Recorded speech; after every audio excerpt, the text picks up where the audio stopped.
अस्सलाम वालेकुम नाज़रीन, ख़बर से ख़बर में खुश आमदेद। मैं हूं इफ्तिखार शिराज़ी। नाज़रीन, साबिक़ DGI जनरल फैज़ हमीद को सज़ा सुनाने के बाद जो एक बहस छिड़ी है वो अभी तक थमने का नाम नहीं ले रही, बल्कि ख़ुद हुकूमती हलकों से ऐसे इंकशाफात किए जा रहे हैं कि जो इस पेंडोरा बॉक्स को और वसी से वसी करते जा रहे हैं।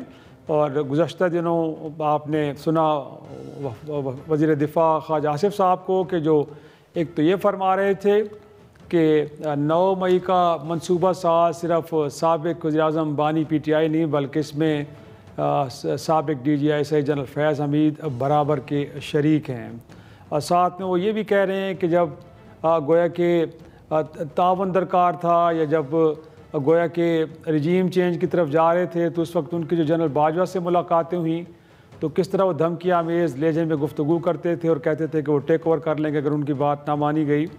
तो आज की इस गुफ्तगू में हम इन एरियाज़ को ज़रा डिस्कस डिबेट करेंगे कि क्या रियासत अब मुल्क के वज़ीर दिफ़ा की स्टेटमेंट को भी सीरियस लेगी, और जो कहा जा रहा है कि इस फेल के अंदर साबिक़ DGI अकेले नहीं हैं, उनके साथ कुछ और अहम शख्सियात भी हैं कि जो मुलव्वस हैं, तो फिर उनको सज़ा दी जाएगी कि नहीं दी जाएगी, उनके ख़िलाफ़ मुकदमात बनेंगे कि नहीं बनेंगे।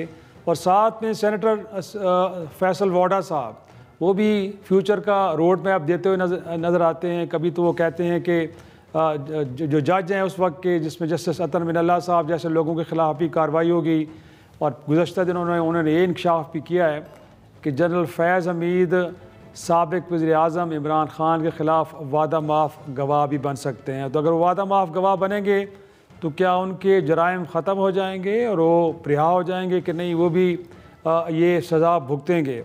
हमारे साथ एक ऑनरेबल पैनल मौजूद है, IG अमूर के माहिर और सीनियर कारकुन हाफिज़ एहसान अहमद साहब, और उनके साथ ज्वाइन किया है ब्रिगेडियर रिटायर्ड राशिद वली साहब, आप दिफाई तजियाकार हैं।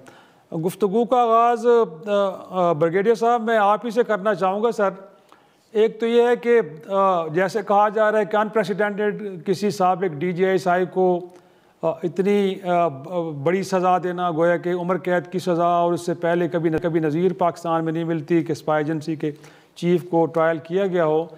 बट अभी तक जो उनका फ़ैसला है उनके ख़िलाफ़ जो है वो पब्लिक डोमेन में नहीं है, बल्कि मैं तो शो से पहले उनके वकील से भी मैंने रब्ता किया और पूछा कि क्या उनको फ़ैसले की कापी मिली है कि नहीं मिली।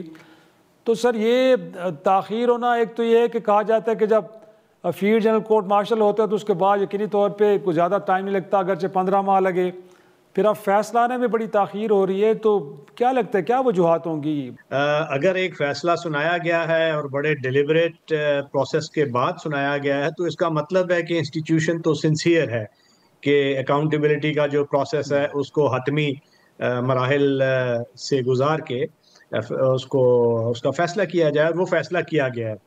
अब इसके बाद चूँकि ये आम कोर्ट नहीं है, यहाँ पे इसके बाद एक कोर्ट ऑफ अपील्स के पास जाना है और उसके बाद आर्मी चीफ के पास सज़ा को रिव्यू करने का वो हक हासिल होता है उनको। तो ये जो फैसला है उसकी कॉपी आई एम श्योर उनका जो वकील है उसको तो डेफिनेटली इस वक्त तक मिल जानी चाहिए। हाँ, उसको पब्लिक में कब वो शेयर करेंगे, ये इस पे वन कैन डिबेट।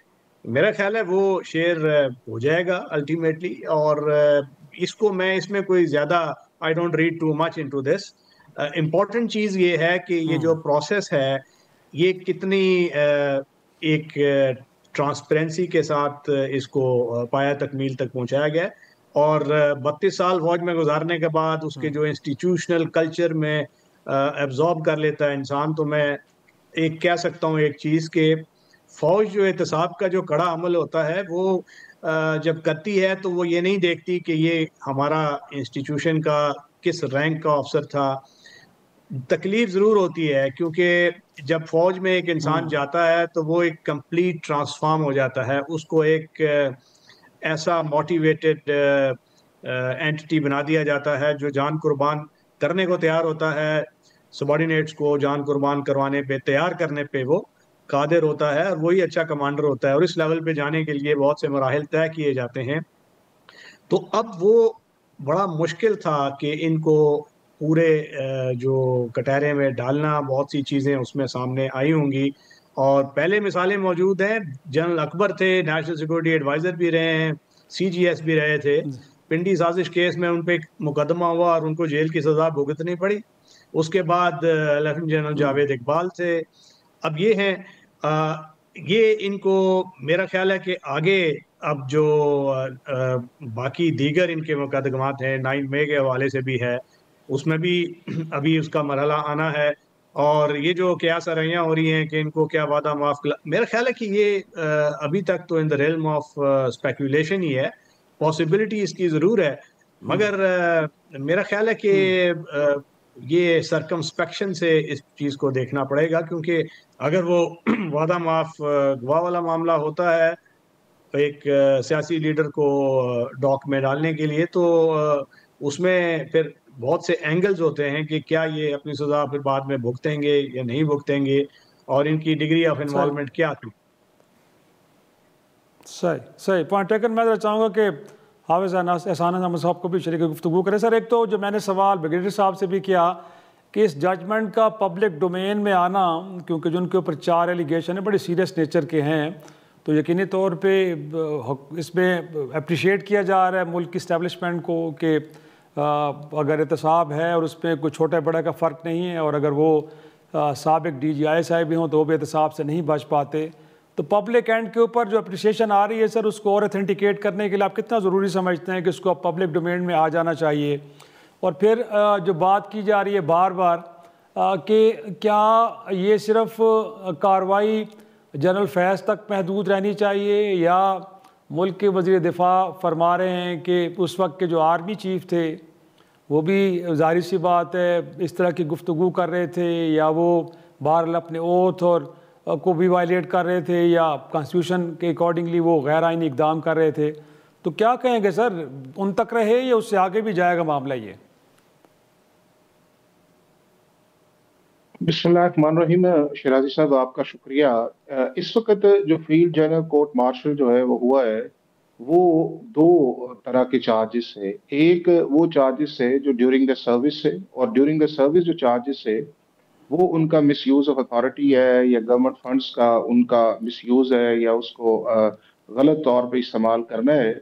और 2 चार्जेस जो हैं वो उनके हैं आफ्टर द रिटायरमेंट जो है। एक उसके अंदर ऑफिशियल सीक्रेट एक्ट की वायलेशन है, और दूसरा उसके अंदर पॉलिटिकल एक्टिविटी के अंदर उनकी इन्वॉल्वमेंट है। प्रोग्राम में नाज़रीन एक छोटा सा ब्रेक, वापस आते हैं, गुफ्तगू को आगे बढ़ाएंगे।